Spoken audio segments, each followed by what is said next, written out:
Good evening, London. Allow me first to apologize for That's the emergency channel. I do, like many of you, appreciate the comforts of the everyday routine, the security of the familiar, the tranquility and repetition. Bloody hell. I enjoy them as much as any bloke.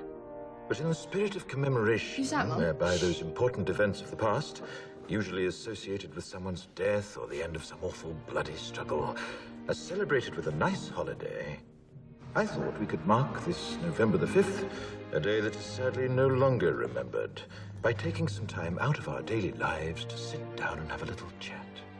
There are, of course, those who do not want us to speak. Let me think, just let I me think. suspect even now, orders are being shouted into telephones and men with guns will soon be on their way. It's Chancellor Sutler.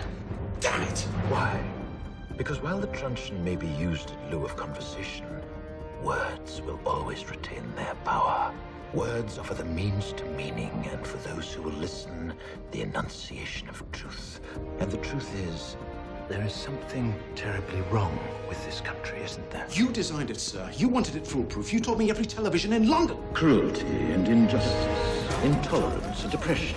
And where once you had the freedom to object, to think and speak as you saw fit, you now have censors and systems of surveillance coercing your conformity and soliciting your submission. We need cameras. How did this happen? Who's to blame? Well, certainly there are those who are more responsible than others, and they will be held accountable. But again, truth be told, if you're looking for the guilty, you need only look into a mirror. I know why you did it. I know you were afraid. Who wouldn't be? War, terror, disease.